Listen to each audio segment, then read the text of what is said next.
BA part second की class में सभी बच्चों को मैं बहुत बहुत बहुत स्वागत करता हूं। और मध्यकालीन भारत की संस्कृति वाला टॉपिक चल रहा था। मध्यकालीन भारत की संस्कृति में हम पढ़ रहे थे बच्चों, बौद्ध धर्म का हमने अच्छे से बहुत पढ़ लिया है। और आज हमारा रहेगा टॉपिक जैन धर्म का इतिहास। जैन धर्म के महावीर स्वामी का समाज में और मध्यकालीन भारत की संस्कृति में क्या योगदान रहता है, उसकी चर्चा आज हम करेंगे।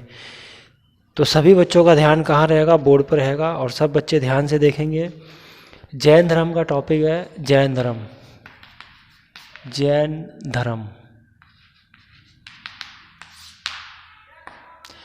जैन धर्म में सबसे पहले हम देखेंगे कि जैन धर्म का संस्थापक कौन था, ऐतिहासिक संस्थापक कौन था, वास्तविक संस्थापक कौन था। पहले नंबर पे हम देखेंगे कि जैन धर्म का संस्थापक कौन था।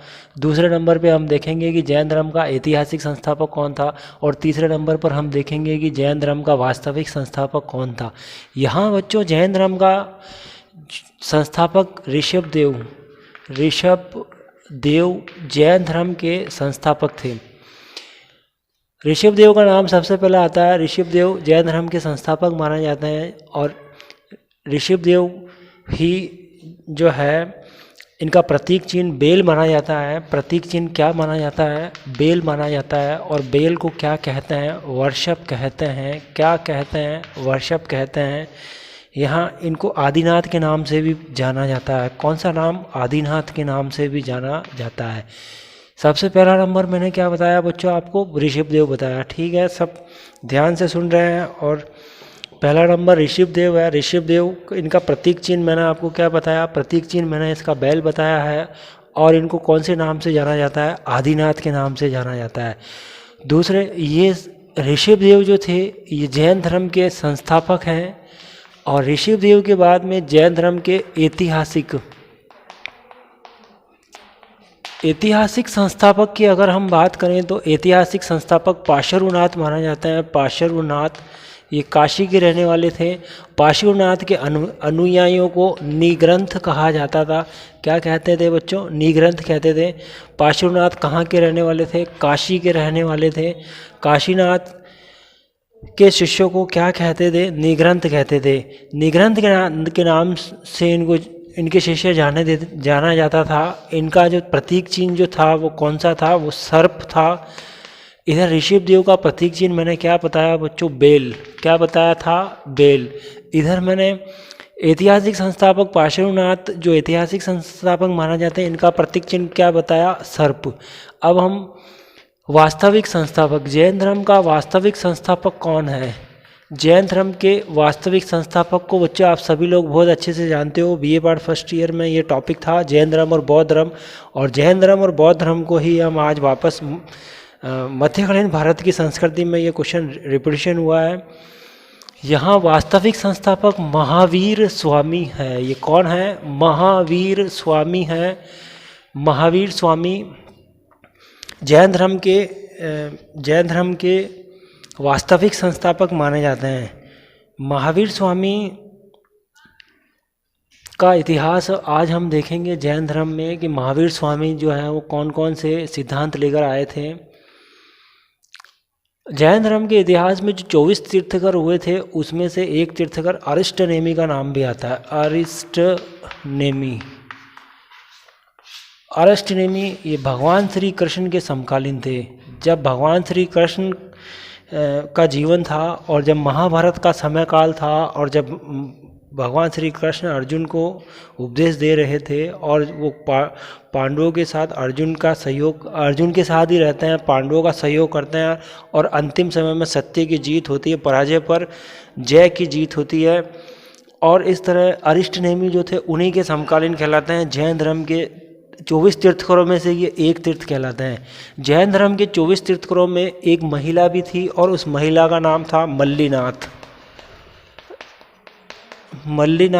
इस महिला का नाम है।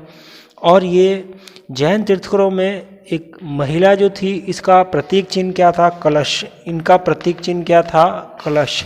अरिष्टनेमी का प्रतीक चिन्ह क्या था? शंख। अरिष्टनेमी का प्रतीक चिन्ह क्या है? शंख। यहाँ देखो ऋषभ देव का प्रतीक चिन्ह मैंने बैल बताया है, यहाँ पे ऐतिहासिक संस्थापक पार्श्वनाथ का प्रतीक चिन्ह मैंने यहाँ पे सर्प बताया है, और इधर आपके अरिष्ट नेमी जो 24 तीर्थंकरों में से एक है, इनका मैंने शंख बताया। मल्लीनाथ का प्रतीक चिन्ह क्या है? कलश। मल्लीनाथ का प्रतीक चिन्ह क्या है बच्चों? कलश। अब मैं यहाँ बात करूँगा किसकी? महावीर स्वामी की। महावीर स्वामी के पिता का नाम क्या था? महावीर स्वामी की माता का नाम क्या था? महावीर स्वामी की पुत्री का नाम क्या था? महावीर स्वामी के दामाद का नाम क्या था? एक एक करके इनके सबके पहले पारिवारिक जीवन को देखेंगे। पारिवारिक जीवन को देखने के बाद फिर महावीर स्वामी का त्याग जो होता है, महावीर स्वामी ने जो दिव्य ज्ञान प्राप्त किया था उसकी चर्चा करेंगे कि वो दिव्य ज्ञान कैसे प्राप्त होता है। महावीर स्वामी कौन सी नदी पर बैठकर परमात्मा का ज्ञान कर रहे थे, आत्मा परमात्मा की बातें कर रहे थे और उनको दिव्य ज्ञान प्राप्त हो गया था, और वो क्या कहलाए थे। और उनके बाद में उनका दार्शनिक विचार देखा जाएगा कि महावीर स्वामी ने अपने कौन कौन से दार्शनिक विचार प्रकट किए थे। अब महावीर स्वामी का हम पारिवारिक जीवन एक हम पहले पारिवारिक जीवन पर बात करेंगे। पारिवारिक जीवन से अगर हम थोड़ा सा आगे बढ़कर देखें तो इनका गृह त्याग कितनी वर्ष की आयु में गृह त्याग होगा। गृह त्याग करने के बाद फिर हम देखेंगे कि इनके जो बलिदान जो होता है, ये नदी कौन सी नदी या वृक्ष के पास में बैठकर ये इन्होंने ज्ञान प्राप्त किया था। उसके बाद हम देखेंगे महावीर स्वामी का जो मृत्यु है वो कब होती है, कितने वर्ष की आयु में इनकी मृत्यु होती है। और उसके बाद महावीर स्वामी के दार्शनिक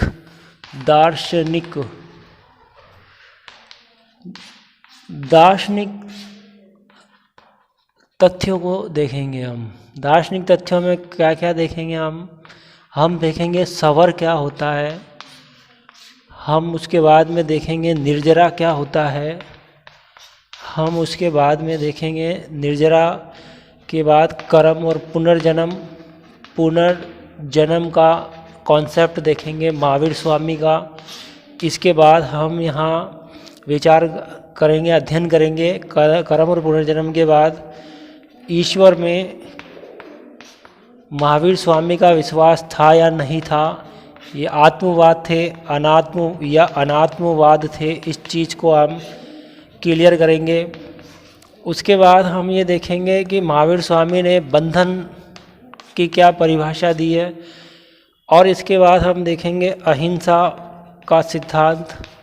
उसके बाद हम देखेंगे कि महावीर स्वामी ने एक चौथा व्रत जोड़ दिया था, वो व्रत कौन सा व्रत था।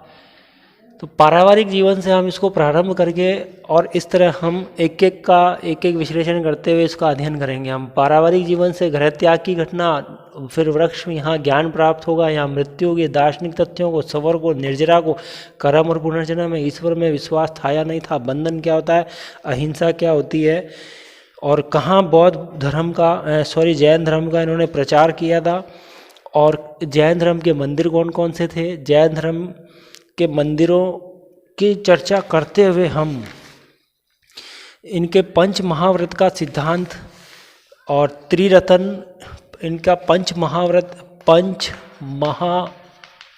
का सिद्धांत क्या था, और पंच महाव्रत के सिद्धांत के बाद हम स्यादवाद का सिद्धांत, महावीर स्वामी का यानी जैन धर्म का स्यादवाद का कॉन्सेप्ट क्या होता है, स्यादवाद किसे कहते हैं, और स्यादवाद को देखते हुए दिगंबर और श्वेतांबर की चर्चा करेंगे। और जैन धर्म को संरक्षण देने वाले राज्य कौन कौन से थे, जैन धर्म को संरक्षण देने वाले कौन कौन से राज्य होते हैं। और इसके बाद हम जैनों के जो जैन धर्म के मंदिरों की बात करेंगे हम। तो पहले नंबर पे मैंने आपको अभी कहा है बच्चों पारिवारिक जीवन। पारिवारिक जीवन में अगर हम देखें तो महावीर स्वामी के पिता का नाम सिद्धार्थ था। क्या नाम था? सिद्धार्थ था। महावीर स्वामी की माता का नाम त्रिशला था। महावीर स्वामी की पुत्री का नाम क्या है? प्रियदर्शना है। महावीर स्वामी के दामाद का नाम जामाली है। यहाँ ये पारिवारिक जीवन में हम ये देख रहे हैं कि जामाली जो थे और महावीर स्वामी थे, इनके विचारों में थोड़ा सा अंतर था। और वो किस प्रश्न को लेकर अंतर होता है, वो क्या प्रश्न होता है? वो प्रश्न होता है क्रियामाण कृत। ये एक सवाल है और इस सवाल पे लेकर जैन धर्म के महावीर स्वामी और इधर आपके जमाली जो थे, जो महावीर स्वामी के शिष्य थे और महावीर स्वामी के शिष्य होने के साथ साथ इनके दामाद भी थे, फिर भी इन दोनों में आपस में नहीं बनती थी। कौन से सिद्धांत को लेकर नहीं बनती थी? क्रियामाणकृत सिद्धांत को लेकर नहीं बनती थी। क्रियामाणकृत सिद्धांत का मतलब होता है बच्चों, यहाँ पे महावीर स्वामी कहते हैं कि कार्य जो होता है कार्य प्रारंभ होते ही समाप्त हो जाता है। महावीर स्वामी क्या कहते हैं? क्रियामाणकृत सिद्धांत पर महावीर स्वामी कहते हैं कि कोई भी कार्य प्रारंभ होते ही समाप्त हो जाता है। कार्य प्रारंभ होते ही समाप्त हो जाता है। अब इसका मतलब क्या होता है कि कार्य प्रारंभ होते ही समाप्त हो जाता है। और इधर जामाली कहते हैं कि जब तक कार्य को क्रियान्वित नहीं किया जाएगा तब तक वो कार्य समाप्त नहीं माना जाएगा। दो विचारधाराएं हैं। पहली विचारधारा में कार्य प्रारंभ होते ही समाप्त हो जाता है। इसका मतलब ये होता है कि अगर आपके मन में चोरी करने का विचार आ गया तो आपने चोरी कर ली। अगर आपके मन में कोई चीज़ खाने की इच्छा हो गई थी, आप बाज़ार में जा रहे हो और समोसा खाने की इच्छा हो गया आपके मन में कि यार समोसे या पानी पतासी खाने की इच्छा हो गई, तो इसका मतलब ये हो गया कि आपने पानी पतासी खा लिया है। अगर आपने नहीं भी खाया है तो आपने खा लिया है। ये कौन कह रहे हैं? महावीर स्वामी के अनुसार ये कहा जाता है कि कोई कार्य प्रारंभ होते ही समाप्त हो जाता है। वहीं पे मन में कोई भी अगर विचार आया तो इसका मतलब ये हो गया कि वो विचार आया, इसका मतलब वो कार्य वहीं पर समाप्त हो गया, आपने उस चीज़ को प्राप्त कर लिया है। और जामाली कहते हैं कि नहीं, जब तक आप समोसा नहीं खाओगे या पानी पतासी नहीं खाओगे, यानी कार्य को प्रारंभ करके आप उसका क्रियान्वित नहीं करोगे, तब तक वो कार्य समाप्त नहीं होता है। तो इसी विचारधारा को, इसको क्या कहते हैं? क्रियामाणकृत कहा जाता है। ये इनके पारिवारिक जीवन को देखने के बाद अब हम इनके आगे के जीवन पर हम बात करते हैं। महावीर स्वामी ने 30 वर्ष की आयु में अपने घर का क्या कर दिया था? त्याग कर दिया था। महावीर स्वामी 30 वर्ष की आयु में अपने घर से निकल गए थे। इनके बड़े भाई थे नंदीवर्धन, उनको नंदीवर्धन को धोख दिया, उनको नमस्कार किया और फिर नमस्कार करके उन्होंने कहा कि मैं बंधनों को छोड़कर, मैं अपने पिता, अपने माता, अपनी पत्नी, अपने पुत्रों सबका त्याग करके और मैं आत्मा की खोज, परमात्मा की खोज में मैं जंगलों में जा रहा हूँ। कौन कह रहे थे? ये महावीर स्वामी कह रहे थे। और महावीर स्वामी कितने वर्ष की उम्र में घर छोड़ दिया था?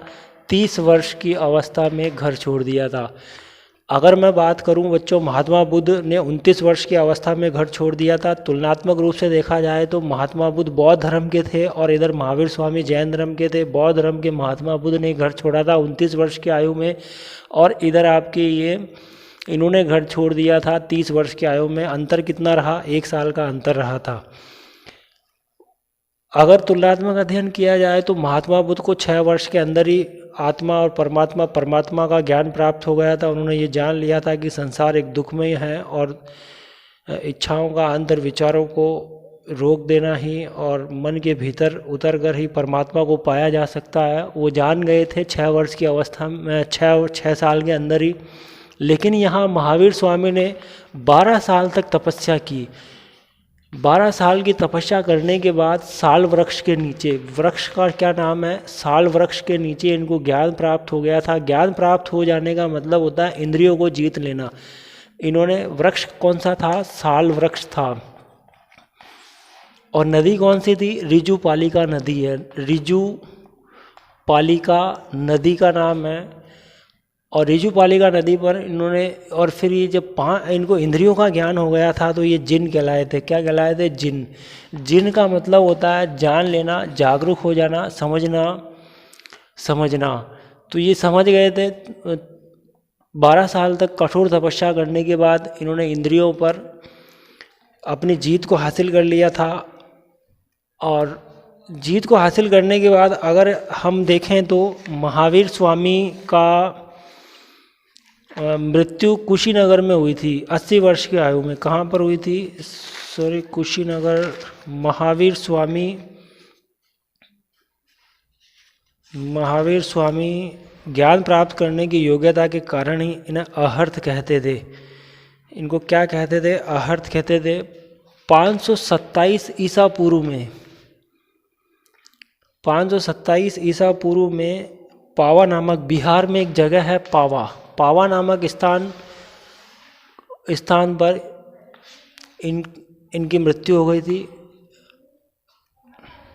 72 वर्ष की आयु में। और महात्मा बुद्ध की 80 वर्ष की आयु में। महात्मा बुद्ध की मृत्यु कब हुई थी? 80 वर्ष की आयु में महात्मा बुद्ध की मृत्यु होती है और 72 वर्ष की आयु में महावीर स्वामी की मृत्यु होती है। अब जैन शिक्षाओं की अवधारणाओं को हम देखेंगे तो यहाँ देखो दार्शनिक तथ्य। दार्शनिक तथ्यों में सबसे पहला आता है सवर। सवर किसको कहते हैं? निर्जरा किसको कहते हैं? अपने कर्मों के प्रभाव को रोक लेना सवर कहलाता है। जब कोई व्यक्ति कर्म कर रहा है और कार्य करते करते अगर वो रुक जाता है, उस जो रुकने की जो व्यवस्था होती है उसको क्या कहते हैं बच्चों? सवर कहते हैं। निर्जरा किसे कहते हैं? पूर्व जन्मों के जो कर्म हमने किए हैं उनको अगर हम नष्ट कर देते हैं तो वो चीज़ क्या कहलाएगी? निर्जरा कहलाती है। पहला नंबर मैंने क्या बताया? सवर बताया। दूसरा नंबर मैंने क्या बताया? निर्जरा बताया था। यहाँ कर्म और पुनर्जन्म की अगर हम बात करते हैं तो ये उसी तरह से है जैसे कि बौद्ध धर्म में महात्मा बुद्ध कर्म और पुनर्जन्म में विश्वास करते थे, उसी प्रकार महावीर स्वामी भी कर्म और पुनर्जन्म में क्या करते हैं? विश्वास करते हैं। यहाँ ईश्वर में महात्मा बुद्ध ईश्वर में विश्वास करते थे। महात्मा बुद्ध किस में विश्वास करते थे बच्चों? ईश्वर में विश्वास करते थे, आत्मा में विश्वास करते थे और अपने जीवन काल में मोक्ष की बात करते थे। लेकिन यहाँ महावीर स्वामी अनात्मवाद थे, ईश्वर में विश्वास नहीं करते थे। यहाँ देखो बंधन का मतलब होता है कर्म का। जब कर्म जो होता है, जब वो जीव जो है वो आजीव जो होता है बच्चों, वो जीव में मिल जाता है, उसी को हम बंधन कहते हैं। सर आप ये कह रहे हो कि आजीव जो है वो जीव में मिल जाता है, इसी को बंधन कहते हैं। मैंने अभी क्या बताया आपको? आजीव जो है वो जीव में मिल जाता है, इसी को बंधन कहते हैं। तो सर ये आजीव क्या होता है? सर आजीव का मतलब क्या होता है और जीव का मतलब क्या होता है? जीव का मतलब होता है चेतन अवस्था में। चेतन अवस्था में जो हमारे शरीर के भीतर जो आत्मा विराजमान होती है उसको जीव कहा जाता है। आजीव जो है वो निर्जीव होता है और जब ये निर्जीव हट जाएगा, निर्जीव जो है यहाँ चला जाएगा, और जब निर्जीव के चले जाने पर मतलब आजीव जो है ये निर्जीव जो भीतर ही भीतर हमारे अंदर जो काम क्रोध लोभ मोह माया, अगर ये चला जाएगा, ये बादल हट जाएंगे, ये बादल जब जीव में मिल जाएंगे तो जो चेतन अवस्था में जो जीव है, जो परमात्मा है, ये हमें प्राप्त हो जाएगा। ये कौन कह रहे हैं? ये महावीर जैन धर्म के अनुसार ऐसा होता है। सर अभी भी हमको ये आजीव समझ में नहीं आया कि आजीव क्या होता है। तो एक उदाहरण देकर मैं आपको ये बता रहा हूँ कि जिस तरह से जब सूर्य की किरणें चारों तरफ होती है और जब सूर्य जो है वो बादलों में छिप जाता है और जब चारों तरफ बादल आ जाते हैं तो सूर्य का प्रकाश हमें दिखाई नहीं देता और हम कहते हैं कि आज तो बादल है और हमें सूरज दिखाई नहीं दे रहा है। तो ये जो बादल होता है उसी को हम एक उदाहरण के रूप में देखें तो वो आजीव है। और जब ये बादल जो है छट जाते हैं, चले जाते हैं और सूर्य में जाके मिल जाते हैं, जब सूर्य में मिल जाते हैं तो वो चेतन अवस्था हो जाती है। तो ये जो हमारे भीतर जो बादल हैं, इन्हीं बादलों को आजीव कहा गया है और ये इनको निर्जीव की संज्ञा दी गई है। और ये आजीव जब जीव में मिलेंगे और जीव में इस मिलने की प्रक्रिया को क्या कहते हैं? बंधन कहा जाता है। यहाँ सवर हमने देखा, निर्जरा हमने देख लिया, कर्म और पुनर्जन्म देख लिया, ईश्वर में विश्वास नहीं करते थे, अनात्मवाद मानते थे। यहाँ हमने बंधन की व्याख्या कर ली। अब बंधन की व्याख्या करने के बाद इन्होंने एक निवृत्ति मार्ग बताया था कि निवृत्ति मार्ग क्या होता है। जैन धर्म में निवृत्ति मार्ग क्या है? जैन धर्म में निवृत्ति का मतलब क्या होता है कि हम निवृत्ति का मतलब होता है कि सांसारिक बंधनों को छोड़कर आत्मा और परमात्मा की खोज में और परम ज्ञान की खोज में जाना ही क्या कहलाता है? निवृत्ति कहलाता है। जिस तरह से महात्मा बुद्ध जो थे 29 वर्ष की आयु में अपने पिता, पत्नी, पुत्र सबको छोड़ के चले गए थे और उन्होंने जो है बोधि वृक्ष के नीचे ज्ञान प्राप्त किया था। उसी प्रकार महावीर स्वामी भी 30 वर्ष की आयु में अपने सबको परिवार को छोड़कर चले गए थे परम ज्ञान की प्राप्ति में। तो सांसारिक बंधनों को छोड़कर जाने की जो प्रवृत्ति कहलाती है वही प्रवृत्ति को क्या कहते हैं? निवृत्ति कहते हैं। जैन धर्म में क्या कहते हैं? निवृत्ति कहते हैं। और निवृत्ति के बाद में जैन धर्म वेदों का खंडन करता है। प्राचीन भारत के इतिहास में बच्चों आपने देखा होगा कि वैदिक काल था, ऋग्वैदिक काल और उत्तरवैदिक काल। एक काल ऋग्वैदिक काल था जिसमें 4 वेद थे, ऋग्वेद, सामवेद, यजुर्वेद और अथर्ववेद। और उत्तरवैदिक काल में जो हवन किए जाते थे वो ऋग्वैदिक काल में सरल थे, उत्तरवैदिक काल में जटिल हो गए। ऋग्वैदिक काल में जो भी सामाजिक, आर्थिक, राजनीतिक, सांस्कृतिक वो सारे परिवर्तन किस में हुए थे? उत्तरवैदिक काल में हुए थे। तो वेदों के अंदर क्या कहा गया था? पशु बलि हवन होते थे, बड़े बड़े 24-24 घंटों के हवन किए जाते थे। पशु बलि, उसमें पशुओं की बलि दी जाती थी।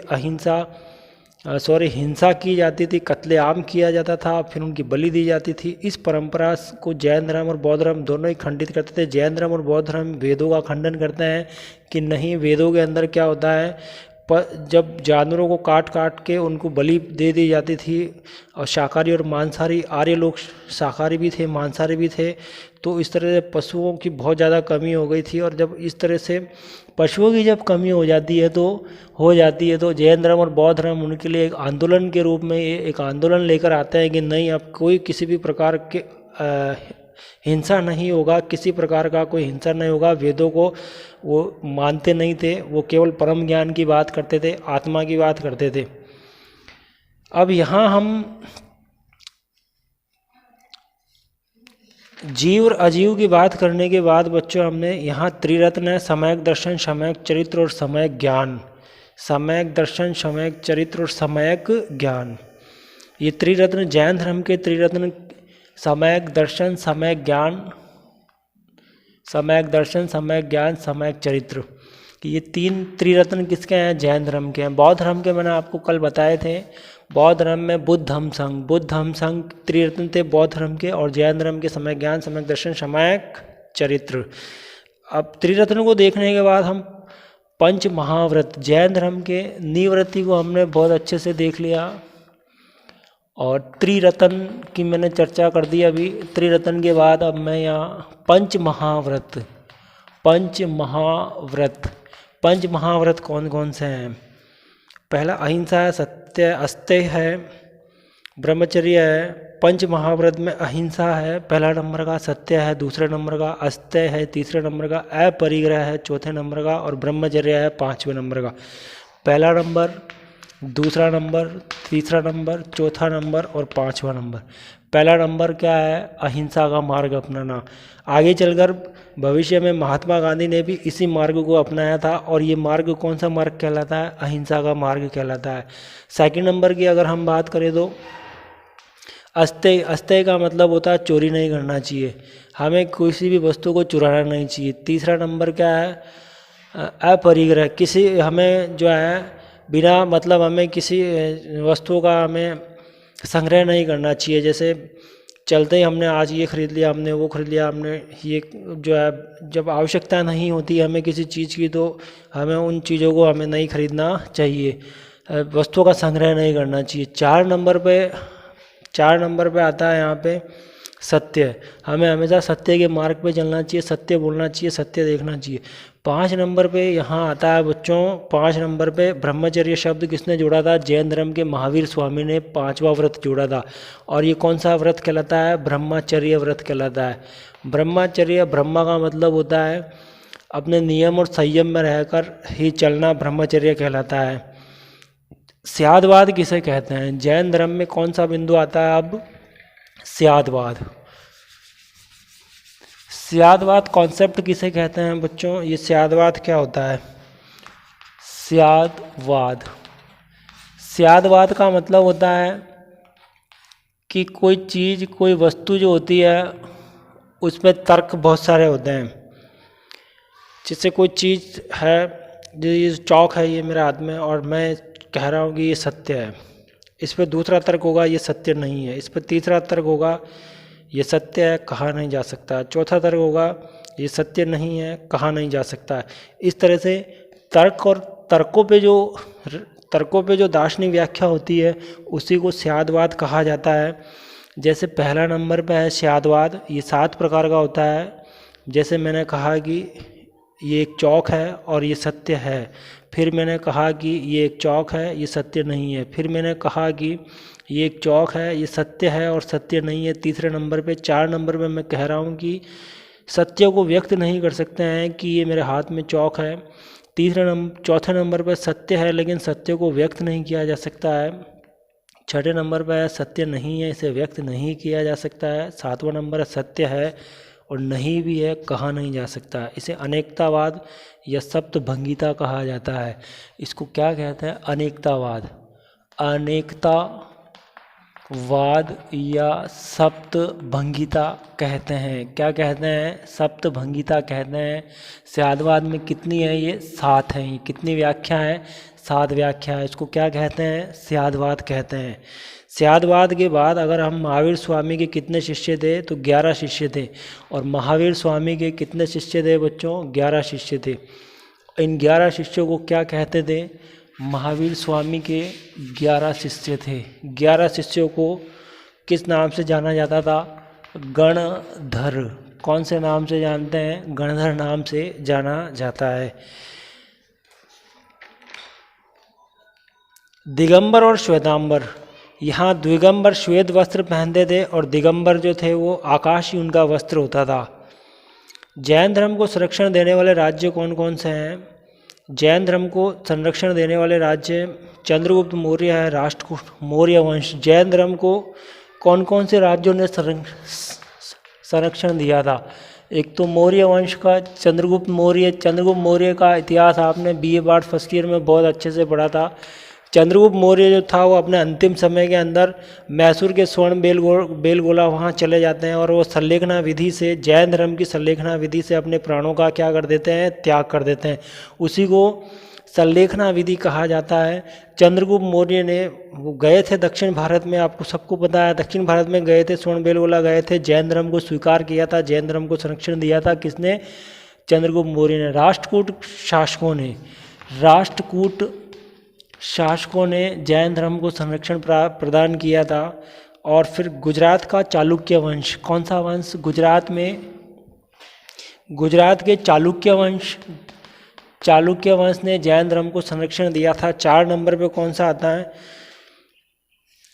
गुजरात के चालुक्य वंश के अलावा जो कलिंग नरेश खारवेल है उन्होंने भी जैन धर्म को संरक्षण प्रदान किया था। कलिंग नरेश खारवेल, कलिंग का नाम आपने सुना होगा। BA पार्ट फर्स्ट ईयर में मैंने आपको अशोक महान का इतिहास बताया था कि अशोक महान के वो अपने 99 भाइयों का कत्ल करके ही वो अपने साम्राज्य की कुर्सी पर बैठा था। 269 ईसा पूर्व में उसने सिंहासन हासिल किया था। बोध गया की यात्रा की थी उसने। रुम्बनदेही नामक स्थान पर टैक्स को 1/8 कर दिया था उसने, 1/8 घटाकर 1/8 कर दिया था। अशोक ने कलिंग के युद्ध में लाखों लोगों की हत्या करने के बाद न्यूग्रोथ के कहने पर उसने बौद्ध धर्म ग्रहण कर लिया था। और बौद्ध धर्म ग्रहण करने के बाद उसने धम्म की नीति का प्रचार किया था। धम्म का मतलब क्या होता है? नैतिक आचरण पर चलना। यहाँ मौर्य काल हो गया। मौर्य काल में चंद्रगुप्त मौर्य ने जैनियों को संरक्षण दिया था। राष्ट्रकूटों के राजा महाराजाओं ने जैनियों को संरक्षण प्रदान किया था। गुजरात के चालुक्य वंश में जैनों के मंदिर बने हुए हैं जैनियों के। और इधर आपके कलिंग का कलिंग में खारवेल नरेश। अब अगर हम मंदिरों की बात करें तो सबसे पहला मंदिर कहाँ है? अभी मैंने बताया कि चंद्रगुप्त मौर्य जो था वो मैसूर के स्वर्ण बेलगोला में गया था। तो जैनियों का मंदिर मैसूर के स्वर्ण बेलगोला में बने हुए हैं, पहला नंबर। दूसरे नंबर के अगर हम बात करूँ तो रणकपुर का जैन मंदिर राजस्थान के पाली में बना हुआ है। और अगर मैं तीसरे मंदिर की बात करूँ तो पालीताना गुजरात के अंदर जैनियों के मंदिर बने हुए हैं। गुजरात के कौन सी जगह पे? पालीताना नामक स्थान पे बना हुआ है। आदिनाथ और नेमिनाथ के मंदिर हमारे माउंट आबू में जैनियों के मंदिर बने हुए हैं जो फेमस हैं।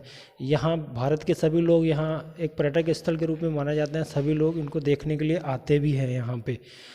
अब मैं जैन धर्म के तीर्थ स्तंभ की बात करता हूँ तो बिहार के अंदर एक संवेद पर्वत पर तीर्थ स्तंभ है, एक शत्रुंजय पर्वत है गुजरात में, और गिरनार पर्वत है गुजरात में। और इस तरह हमारा जैन धर्म का जो टॉपिक है बच्चों, उसमें हमने एक एक सारे बिंदुओं पर हमने डिटेल से चर्चा की है। हम देखो, मैंने यहाँ पारिवारिक जीवन से शुरू किया था, फिर इनका जो जीवन काल में कठोर तपस्या वाला उसको हमने देखा था। उसको देखने के बाद हमने देखा सवर किसको कहते हैं, फिर हमने निर्जरा किसे कहा जाता है, इस पर हमने डिस्कस किया था। फिर हमने जैन धर्म और बौद्ध धर्म में कर्म और पुनर्जन्म पर हमने डिस्कस किया था। ईश्वर में विश्वास, अनात्मवाद, इस पर हमने डिस्कस किया था। उसके बाद मैंने आपको बंधन बताया था कि बंधन क्या होता है, आजीव और जीव। आजीव किसको कहते हैं, बादल जो होते हैं वो आजीव कहलाते हैं। जीव कौन है, सूर्य के समान जो परमात्मा होता है वो जीव होता है। और बादल जब छट जाते हैं और जीव में मिल जाते हैं और चेतनावस्था में आ जाते हैं, वो बंधन कहलाता है।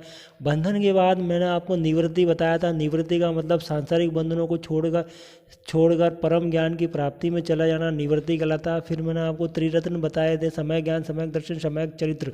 त्रिरत्न के बाद मैंने आपको अनेकतावाद, सप्तभंगिता यानी स्यादवाद का सिद्धांत बताया था, जिसमें 7 थे।